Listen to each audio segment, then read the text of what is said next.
ପିଲାମାନେ ତମ ସମସ୍ତଙ୍କୁ ମୁଁ ସ୍ୱାଗତ କରୁଛି ମୋ ୟୁଟ୍ୟୁବ ଚ୍ୟାନେଲ। ତ +2 ସେକେଣ୍ଡ ଇୟର ତ ଆର୍ଟ୍ସ ପିଲା, +2 ସେକେଣ୍ଡ ଇୟର ଆର୍ଟ୍ସ ପିଲା। ତ ପିଲାମାନେ ତମାନଙ୍କ ପାଇଁ ନେଇ ଆସିଛି କଣ ନା ୟୁନିଟ୍ 4 ବୁଝିଲା। ୟୁନିଟ୍ 4 ତମଙ୍କର 2 ମାର୍କିଆ क्वेश्चन सिलेक्शन बुझेला। तो सिलेक्शन क्वेश्चन 100% सिलेक्शन आसवे पिलामाने। तो ग्यारंटी 100%। तो 2 मार्किया सिलेक्शन क्वेश्चन बहुत गुरुत्वपूर्ण जेहेतु तुम 7टा पढ़िबो। तो आलोचना करिया। तो चलो आम स्टार्ट करवा। वीडियो देखिया पूर्व चैनल नुआ थे सब्सक्राइब करदब, बेल आइकन को दबाई दब, नोटिफिकेशन पाई लाइक शेयर करदब एवं तुम मानक पई कोना 2 मार्क आंची तास तुम्हारा आंसर भी नहीं आस बुझेला। तो चलो हम स्टार्ट करवा। न्यास परिषदर गठन आलोचना कर। न्यास परिषदर गठन ना न्यास परिषद रे निरापत्ता परिषदर 5 जन स्थायी सदस्यों समेत न्यास परिषद रे निरापत्ता परिषदर 5 जन स्थायी सदस्यों व्यतीत अन्य सदस्य माने थांती। एही सदस्य माने कोन ना प्रति 3 वर्ष पई साधारण सभा द्वारा से निर्वाचित होइथांती। नेक्स्ट भिटो कहले कौन बुझिया। एटा बहुत वेरी इंपोर्टेंट। भिटो कहले ना जेतेबेले कोनोसी विषय वस्तु संपर्कित कोनोसी गोटे विषय वस्तु संपर्कित समस्या निरापत्ता परिषदर निष्पत्ति पाई विचार को आसे सेतेबेले 5 जन स्थायी सदस्यों समेत 9 जन सदस्यों समर्थन निश्चित भावे आवश्यक। जदि जड़े केही स्थायी सदस्य प्रस्ताव सपक्ष रे भोट न दियंती तेबे कौन हुए ना से क्षेत्र रे भिटो प्रयोग होता है। नेक्स्ट भारतर वैदेशिक नीतिर मौलिक लक्ष्य कौन ना भारत संविधान 51 धारा सूचित अंतर्जातीय नीति अनुसार भारतर वैदेशिक नीतिर मौलिक लक्ष्य होची कौन एटा गुरुत्वपूर्ण। एटा भी इंपोर्टेंट, बहुत इंपोर्टेंट। तो केते धारा लिखियो 51 धारा एटा शीघ्र भी आसीबो। तापर भी तार लक्ष्य लिखिबो 5टा लक्ष्य। तार 5टी लक्ष्य होची विश्व शांति निरापत्ता रक्षा करिबा, अंतर्जातीय आईन चुक्ति राज्य मानक सम्मान प्रदर्शन करिबा, मध्यस्थता मध्यरे आलोचना, अंतर्जातीय विवादर शांतिपूर्ण समाधान करिबा बुझिला। तो शांतिपूर्ण समाधान 1 एटा 2 3 4 5 तो 5टी तार लक्ष्य। तापर नेक्स्ट आसला भारतर वैदेशिक नीतिर लक्ष्य। तापर एटा पंचश्री नीति 1954 मसीहा एप्रिल 29 तारिख में भारत चीन मध्य अंतरराष्ट्रीय वाणिज्य अन्य संपर्क पर 5टी मौलिक नीति को आधार करी तत्काल प्रधानमंत्री जवाहरलाल नेहरू घोषणा करिथिबा कार्यक्रम को पंचश्री नीति कह जाए। किए घोषणा करथिले ना भारतर प्रधानमंत्री जवाहरलाल नेहरू को ना पंचश्री नीति घोषणा करथिले एवं हेतिला 1954 मसीहा एप्रिल मास 29 तारिख में। सही 5टी नीति कौन ना प्रत्येक राष्ट्र सार्वभौमत्व प्रति सम्मान प्रदर्शन। पंचश्री जेहेतु एटा 5टी नीति तार प्रत्येक राष्ट्र सार्वभौमत्व प्रति सम्मान प्रदर्शन, पारस्परिक अनाक्रमण, परस्पर आभ्यंतर व्यापार हस्तक्षेप न करने, समानता, शांतिपूर्ण सहावस्थान। नेक्स्ट दक्षिण एशिया आंचलिक सहयोग समिति एमती क्वेश्चन आसे न खाली आसो सार्क कौन। तो सार्क कौन दक्षिण एशिया रे राष्ट्र मानक मध्य उत्तम सहयोग और संपर्क प्रतिष्ठा पाई 1986 मसीह भारत नेतृत्व रे दक्षिण एशिया आंचलिक सहयोग समिति सार्क प्रतिष्ठित होइथिला। भारत, पाकिस्तान, नेपाल, भूटान, श्रीलंका, बांग्लादेश और मालदीप एही संगठनर प्राथमिक सदस्य थिला बेले अफगानिस्तान 8म सदस्य रूपे कौन ना जोग देछि।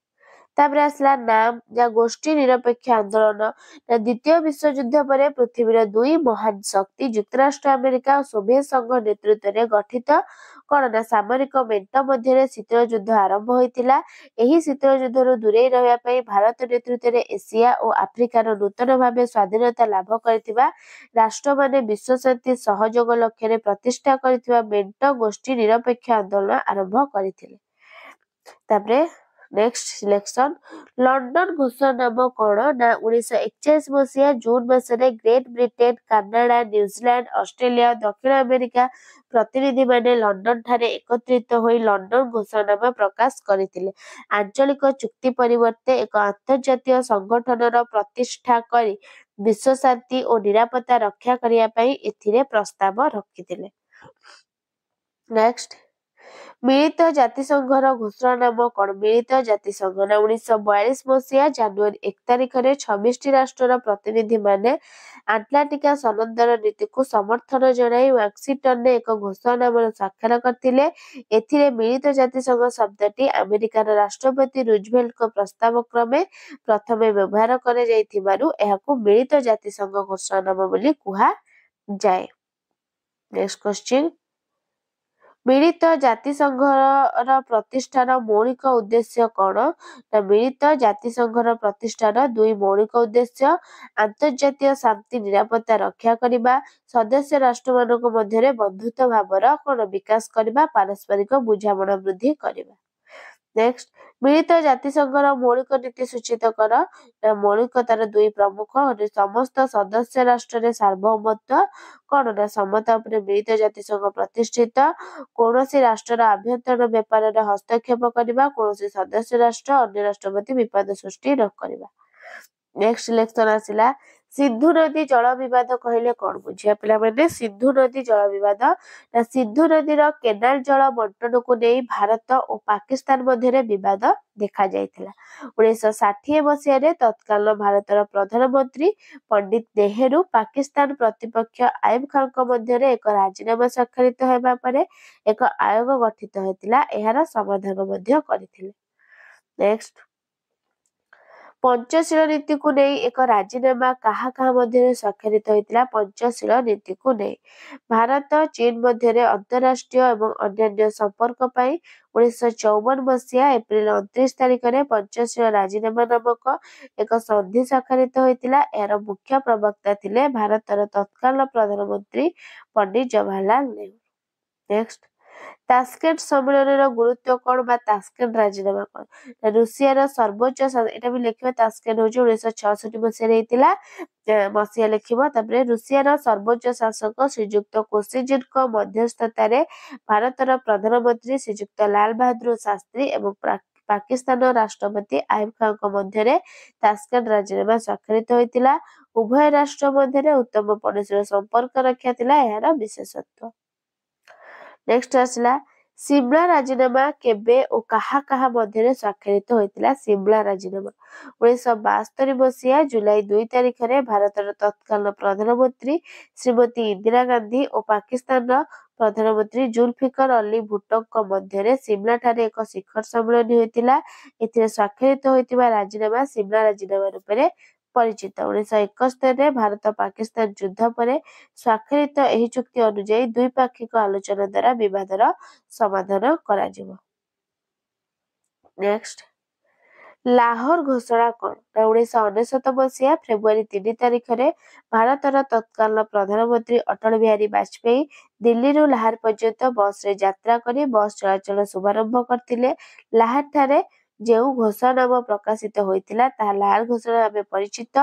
ଏହି ଘୋଷଣାନାମାରେ ସିମଲା ରାଜିନାମା ଅନୁସାରେ କାଶ୍ମୀର ସମସ୍ୟାର ସମାଧାନ ପାଇଁ ଘୋଷଣା କରାଯାଇଥିଲା। ନେକ୍ସଟ, ସଂଯୁକ୍ତ ରାଷ୍ଟ୍ରସଂଘର ଧାରା ଅଧ୍ୟାୟ ବିଷୟ। ସଂଯୁକ୍ତ ରାଷ୍ଟ୍ରସଂଘ ସନଦରେ ସର୍ବମୋଟ 10,000 ଶବ୍ଦ। ଏହି ସନଦ 111ଟି ଧାରା 19ଟି ଅଧ୍ୟାୟରେ ବିଭକ୍ତ। କେତୋଟି ରାଷ୍ଟ୍ର ସଂଯୁକ୍ତ ରାଷ୍ଟ୍ରସଂଘର ମୂଳ ସଦସ୍ୟ ରାଷ୍ଟ୍ର ହେବାର ସୌଭାଗ୍ୟ? ନା 51ଟି ରାଷ୍ଟ୍ର ସଂଯୁକ୍ତ ରାଷ୍ଟ୍ରସଂଘର ମୂଳ ସଦସ୍ୟ ହେବାର ସୌଭାଗ୍ୟ ଲାଭ କରିଥିଲେ।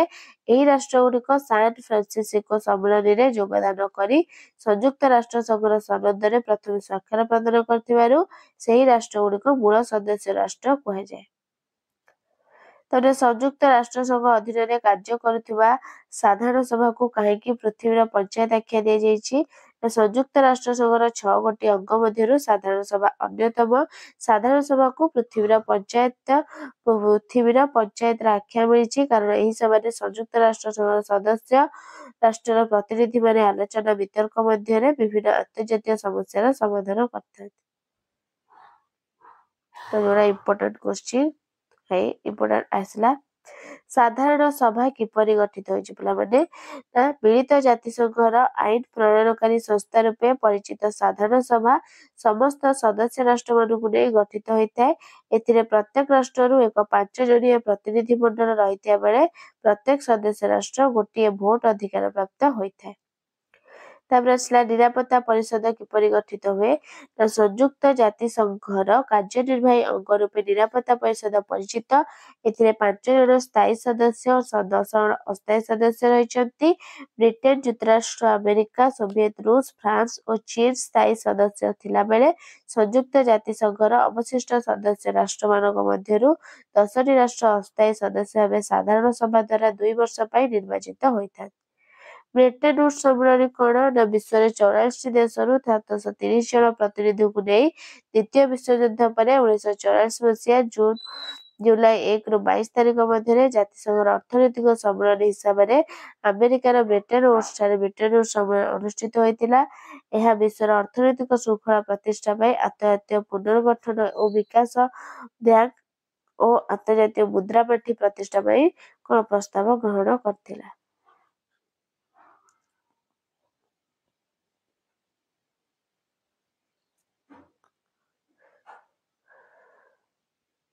ତାପରେ ଆସିଲା ତ ଏଇଟା ଇମ୍ପୋର୍ଟାଣ୍ଟ ସାନ୍ ଫ୍ରାନ୍ସିସ୍କୋ ସମ୍ମିଳନୀ ସମ୍ପର୍କରେ ଟିପ୍ପଣୀ ନା ସାନ୍ ଫ୍ରାନ୍ସିସ୍କୋ ସମ୍ମିଳନୀ ଥିଲା ବିଶ୍ୱ ସଂଗଠନ ପ୍ରତିଷ୍ଠା ଦିଗରେ ଗୁରୁତ୍ୱପୂର୍ଣ୍ଣ ପଦକ୍ଷେପ।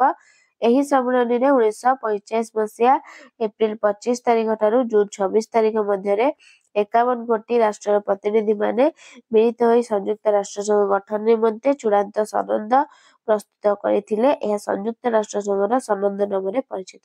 ତ ପିଲାମାନେ ତମମାନଙ୍କର କଣ ଥିଲା ନା ସିଲେକ୍ସନ କ୍ୱେଶ୍ଚିନ୍ ୟୁନିଟ୍ 4 ତ ଭିଡ଼ିଓଟି ଭଲ ଲାଗିଥିଲେ ଲାଇକ୍ ସେୟାର ସବସ୍କ୍ରାଇବ କରିଦବ। ରହୁଛି ଧନ୍ୟବାଦ। ଜୟ ଜଗନ୍ନାଥ।